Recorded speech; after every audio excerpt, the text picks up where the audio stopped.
Hi and welcome to a new video. Are you having problems with sending or receiving emails on your iPhone?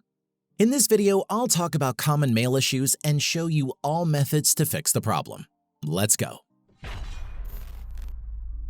If you receive pop-up messages like this, or your emails won't send out, it might be caused by many reasons including server issues, network problems, and many more. You can restart your device and see if the problems are resolved. If you have an iPhone 10 or newer, just press the power button and any of the volume keys until the power off slider appears. Then drag the slider to power off and wait up to 30 seconds. Now just press and hold the power button again and wait for the boot up. If you have an iPhone 6, 7, or 8, then hold the side button until the power off slider appears and follow the same steps. Keep in mind that on an iPhone 5 or lower generations, the power off button is located at the top right. After restarting, open the Mail app to check if the issue has been resolved. If you are still not able to send emails, this may be caused by a bad internet connection. Open Settings and make sure you're connected to a good Wi-Fi network. Enable also your mobile data.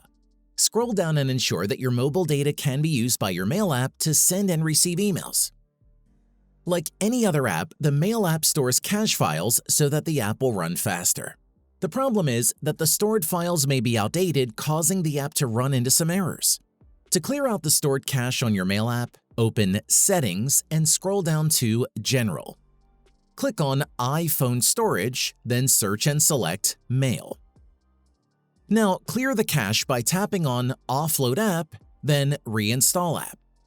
Open the Mail app and see if the error persists. If you have the error message, cannot verify server identity. Your iPhone is trying to verify the identity of the email server through a secure certificate.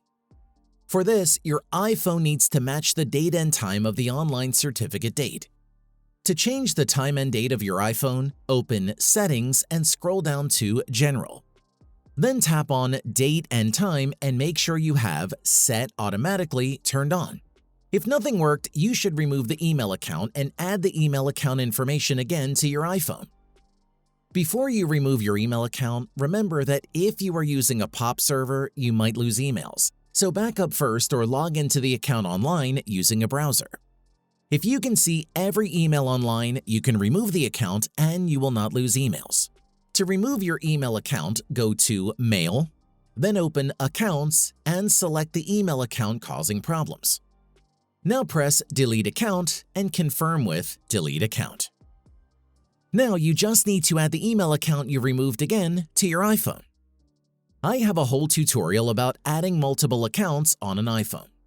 You can click on the tag on the top right or follow the link in the video description below. If nothing is still working, resetting the network settings of your iPhone may also fix the problem. This will remove Wi-Fi connections, Bluetooth devices, Apple Pay cards, location settings, your keyboard dictionary, and your privacy settings. But this is easy to set up again. To reset the network settings, open Settings and go to General. Scroll all the way to the bottom and tap on Transfer or Reset iPhone. Then press Reset and choose Reset Network Settings. Enter your iPhone passcode and this will reset your network settings. You'll have to manually connect again to your Wi-Fi and enter the password. Then check if you can use the Mail app properly now. And that's it. If I could help you, feel free to give this video a thumbs up and don't forget to subscribe. Leave a comment down below if you have any questions. See you next time. Bye.